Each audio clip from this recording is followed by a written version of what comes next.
Hi, Ron. It's your big little sister. I can remember the first day you were born, the excitement of a new baby in the family, and being able to tell all my classmates that we had a new baby. I remember family vacations, traveling across Canada, camping and fishing trips where you and I huddled under sleeping bags, afraid of the bears outside. I can remember the taste of those Chinese food dinners at the new Nanking restaurant. That was the only restaurant that Dad would ever go to. He loved Mom's cooking so much. We shared a lifelong love of Chinese food and camping in northwestern Ontario, and the love of the Laurentians at Mom's family cottage with all the cousins. Thank you for those memories. I wish you were still here so we could talk about them and argue about all the things we did in between. And goodness knows we were good at arguing. I hope you're running with your doggies and you've given Eric and Mom and Dad and Alec a big hug from me. Love you forever, your big little sister, Joni.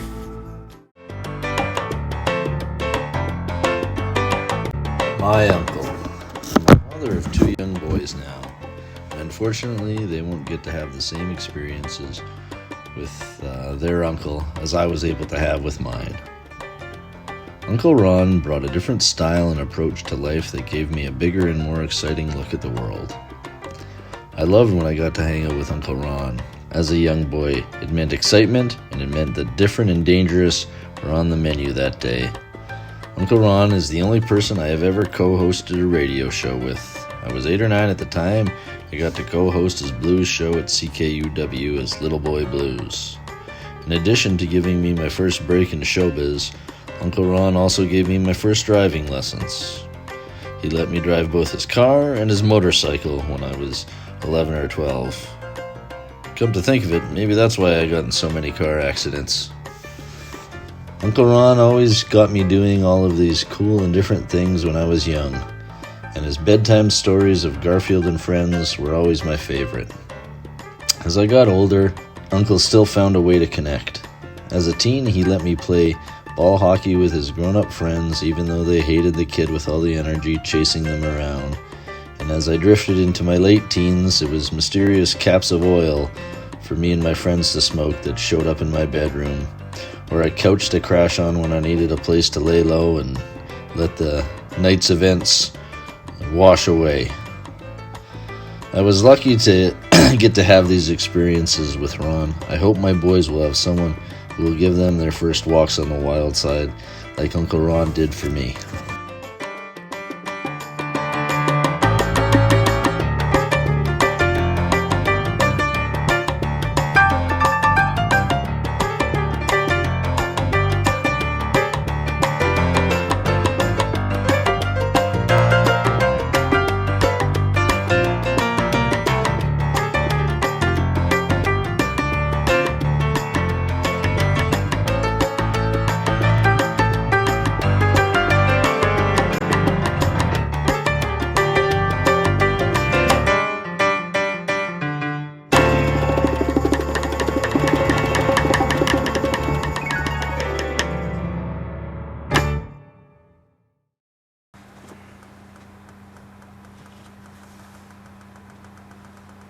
Ron, you were a big guy.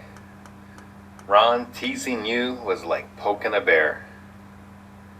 We sat at the same table for 5 years. Ron, you used to put butter in your oatmeal. Ron, you taught me how to ride a motorcycle while chasing down prairie dogs.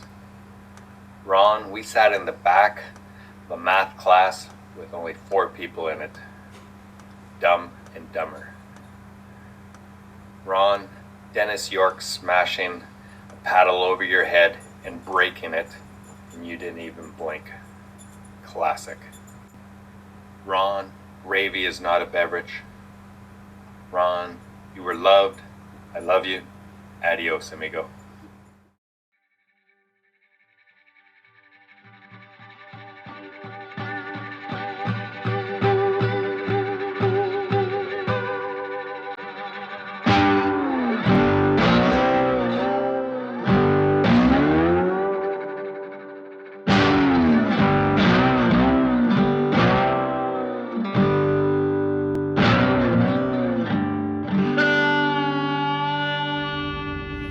Ronnie was not only a good guy, he was pretty self-sacrificing. He would literally lay down that big body of his in front of oncoming traffic for you, particularly if you were on his sports team.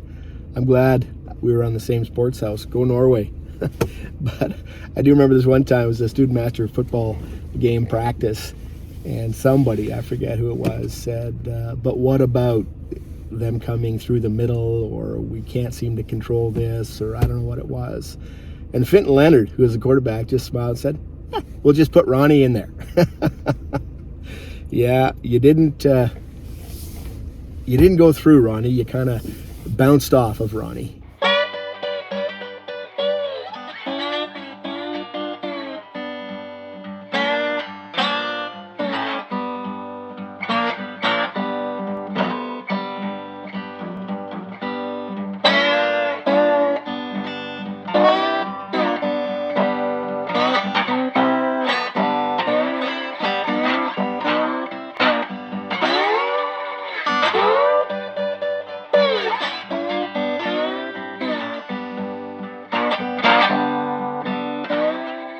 Some of my first memories of Ronnie was when I went back to the school for one of the annual alumni lacrosse or rugby games. I remember seeing Ronnie with all that big hair of his, and but I tell you, he was a good athlete, and he really played a great game. And one thing that really stood out was he was, let's say, one of the more vocal players on the team. So those are very good memories for me.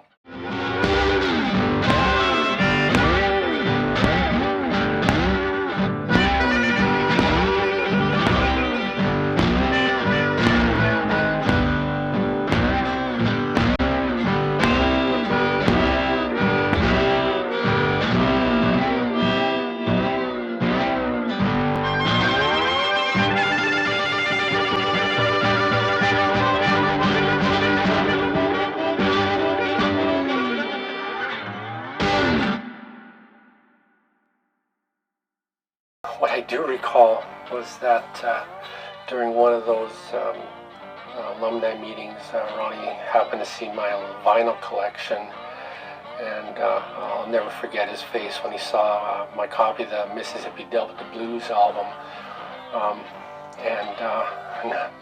Very memorable was that was my first bear hug from him. And if any of you know Ronnie's bear hugs, you won't forget them.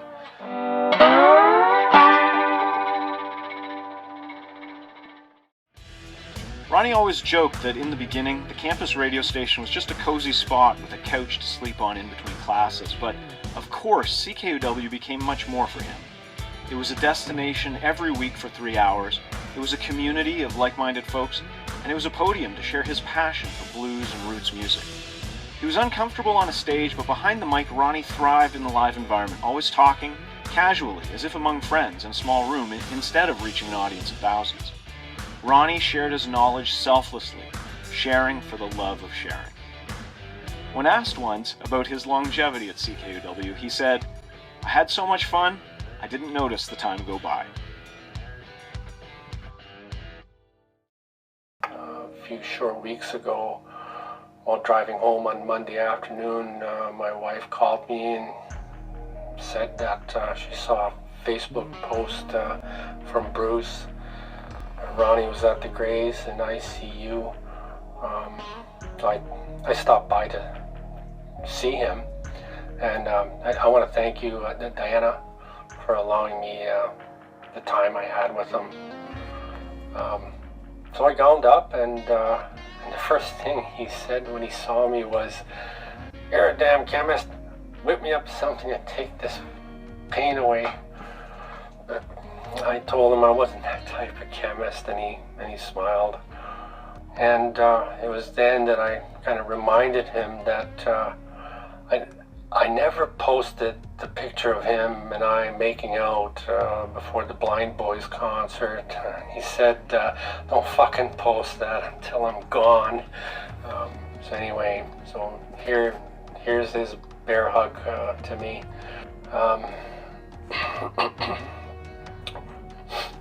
Ronnie passed away the next day around noon hour.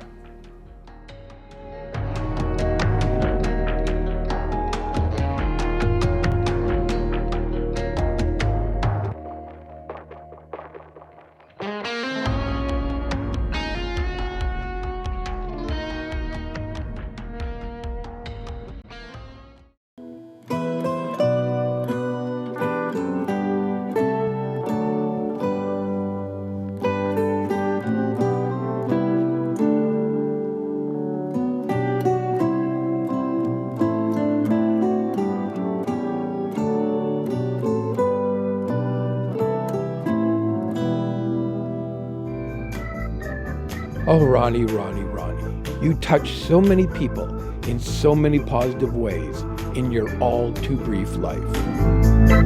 You are a good man. Godspeed. Thanks for the memories, and rest in peace.